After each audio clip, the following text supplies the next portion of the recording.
Remiku atau Renungan Mingguanku adalah video yang terdiri dari 3 bagian. Bagian pertama adalah pembahasan permasalahan pada saat ini sebagai pengantar. Bagian kedua adalah pembahasan kitab suci yang berkaitan dengan masalah tersebut.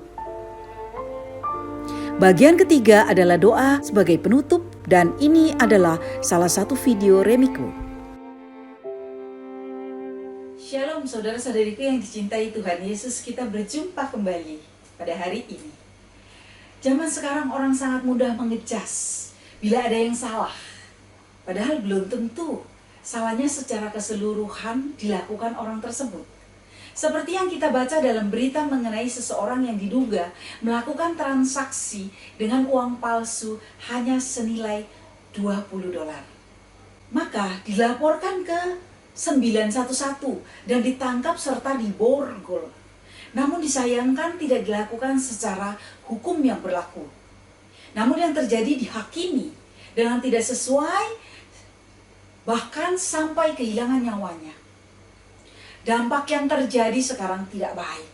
Banyak sekali merugikan berbagai pihak, dan dampak ini tidak setimpal atau sesuai dengan apa yang dilakukan orang yang bersalah. Perihal keamanan banyak orang yang terganggu, tentu saja sampai ke aktivitas mereka. Pertanyaannya, boleh tidak sih kita menghakimi? Mari saudara-saudariku, untuk lebih mendalami, kita akan membuka bersama Injil Matius bab 7 ayat 1 sampai dengan 5. Jangan kamu menghakimi supaya kamu tidak dihakimi. Karena dengan penghakiman yang kamu pakai untuk menghakimi, kamu akan dihakimi. Dan ukuran yang kamu pakai untuk mengukur akan diukurkan kepadamu. Mengapakah engkau melihat selumbar di mata saudaramu, sedangkan balok di dalam matamu tidak engkau dapat berkata kepada saudaramu, biarlah aku mengeluarkan selumbar itu dari matamu, padahal ada balok di dalam matamu. Hai orang munafik, keluarkanlah dahulu balok dari matamu, maka engkau akan melihat dengan jelas untuk mengeluarkan selumbar itu dari mata saudaramu. Demikianlah Injil Tuhan. Saudara-saudariku yang dicintai Tuhan Yesus, di dalam bab 7 ayat 1 ini dikatakan, jangan kamu menghakimi supaya kamu tidak dihakimi. Jelas dikatakan jangan menghakimi. Bagaimana kalau ada yang salah? Maka kita harus memaafkannya. Dan kalau perihal itu mengenai hukum, maka kita serahkan saja kepada pihak yang berwajib menanganinya secara hukum, dan pihak berwajib pun harus melakukan sesuai dengan SOP yang berlaku, tidak bisa main hakim sendiri. Jelas dikatakan supaya kamu tidak dihakimi. Seperti contoh di atas, jelas pihak yang menghakimin pun dihakimi dengan dicopotnya dari jabatannya, atau dengan diberhentikan. Namun dampaknya semakin luas dan panjang. Inilah yang menjadi masalah. Perihal mengejas seseorang, kita sering sekali melihat, mendengar banyak perceraian yang ada pada akhirnya seseorang menjelekkan pasangannya. Biasanya pasti berbau-bau negatif. Kemudian seolah-olah salah satu pasangan yang banyak sekali bersalah, maka menyebabkan pasangan yang merasa benar tidak mau menerima. Dengan berdalih inilah, itulah, bla bla bla bla. Maka pasangan tersebut bisa seenaknya berbuat, bisa selingkuh atau bahkan menikah lagi. Padahal seringkali pada dirinya yang merasa tidak bersalah, paling benar, paling sempurna dalam segala hal, saking sempurnanya ia tidak tahu ada juga yang tidak baik atau kekurangan pada dirinya, bahkan mungkin sangat parah. Tetapi karena pasangan yang disalahkan itu sangat menerima dan memaafkan serta mau mengerti, Maka selama ini ia memaklumi dan berusaha untuk berubah dirinya dengan berharap suatu saat pasangannya dapat juga berubah sikap dalam perbuatannya. Sehingga diharapkan akan berubah dan menjadi baik adanya. Saudara-saudaraku yang dicintai Tuhan Yesus, seperti yang dikatakan dalam Injil ayat 3. Mengapa engkau melihat selumbar di mata saudaramu, sedangkan balok di matamu tidak engkau ketahui? Inilah yang sering terjadi. Kita melihat kesalahan orang lain dengan mudah dan sering kita tidak tahu kesalahan kita sendiri.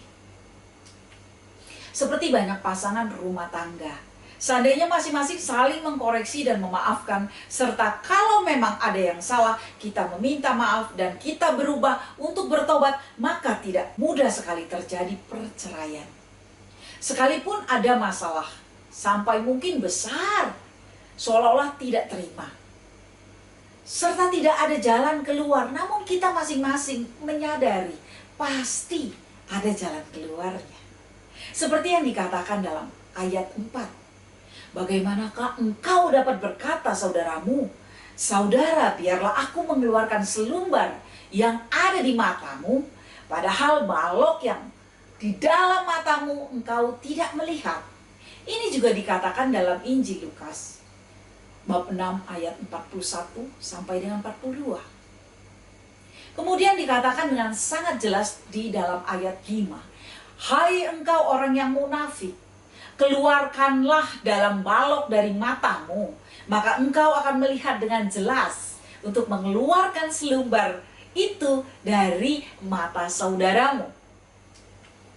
Tetapi di sini kita diminta untuk melihat balok yang ada di mata kita sendiri, agar tidak menghalangi mata kita sendiri untuk melihat yang benar dan yang terang.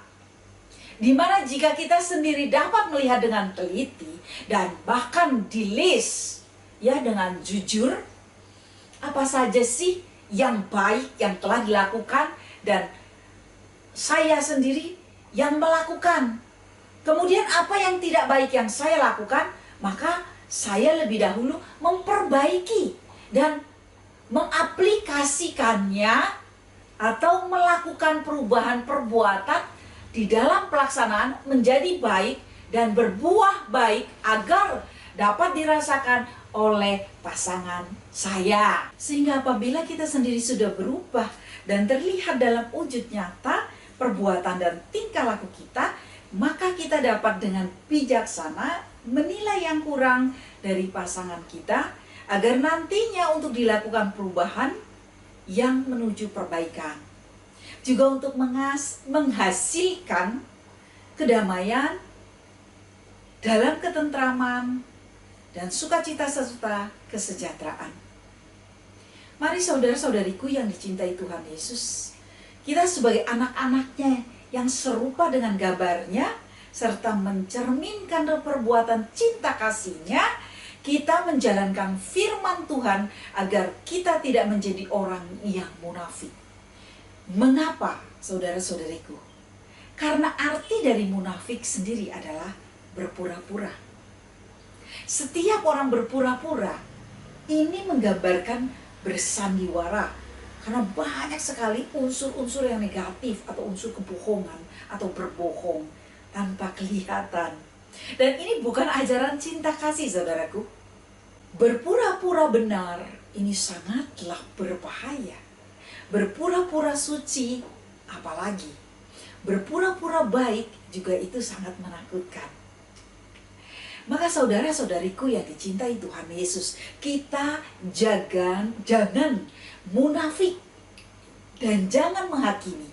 Dua hal ini sangat gelap dan hitam, alias sangat mengerikan, tidak baik, serta tidak diperintahkan dan diajarkan di dalam kitab suci.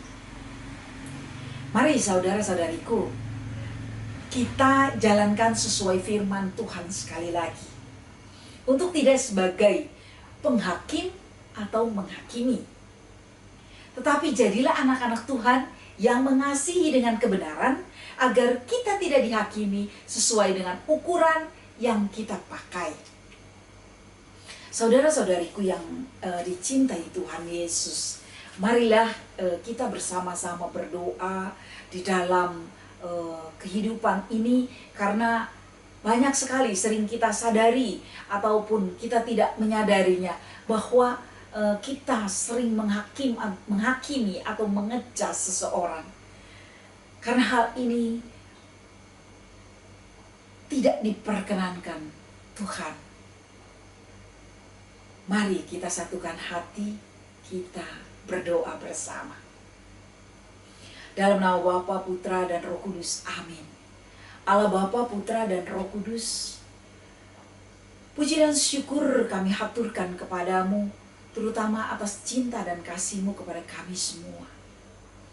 Allah Bapa, Putra, dan Roh Kudus, ampuni kami sebagai manusia, di mana kami sering melalaikan ajaran-Mu, di mana tidak boleh menghakimi, tetapi kami menghakimi.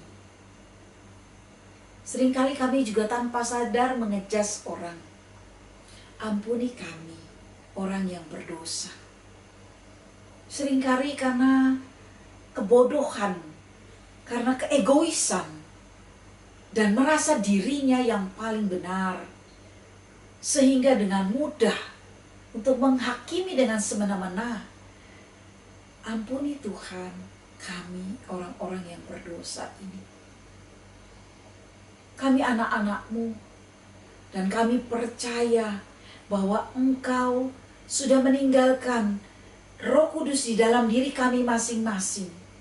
Biarlah Roh Kudus bekerja agar kami sebagai manusia, di mana Engkau telah mencintai kami alirkan cinta-Mu, sehingga kami tidak mudah untuk menghakimi setiap orang, mengejas setiap orang. Tuhan, urapi kami dengan kemampuan agar kami selalu menyadari diri untuk tidak melakukan hal-hal yang negatif seperti ini, yang akhirnya banyak sekali merugikan orang lain. Ampuni kami Tuhan, ampuni kami. Kami mohon dengan kuasa Allah Bapa, Putra, dan Roh Kudus, urapi kami semua Tuhan dengan kuasa-Mu, sehingga kami dimampukan di dalam kami menjalankan kehidupan, tidak lagi mengejas ataupun menghakimi orang, karena Engkaulah yang berhak dan Engkaulah yang memiliki mereka semua. Tuhan, kami mau serahkan diri kami semua ke dalam tangan kuasa-Mu. Terimalah ya Tuhan, kami semua ini. Bagi yang sudah melakukan Tuhan, Engkau mengampuni. Bagi yang sampai terjadi kehilangan nyawanya ya Tuhan, Engkau memberikan kekuatan kepada keluarganya. Dan Engkau juga memberikan perdamaian seluruhnya. Ampuni Tuhan kami. Dan biarlah Engkau juga menerima bagi mereka yang telah pergi menghadap-Mu. Engkau juga mengampuni dosanya, biar boleh mengalami kehidupan sukacita kekal bersama Engkau di surga. Semua ini kami serahkan di dalam nama Tuhan kami Yesus Kristus, kini dan selama-lamanya. Kemuliaan kepada Allah Bapa, Putra, dan Roh Kudus, kini dan selama-lamanya. Terpujilah Engkau Allah kami, hidup dan berkuasa kepada kami seluruhnya. Turunkan berkat-Mu kepada kami, dalam nama Bapa, Putra, dan Roh Kudus. Amin. Terima kasih saudara-saudariku atas kebersamaan kita. Tuhan Yesus memberkati kita semua. Amin.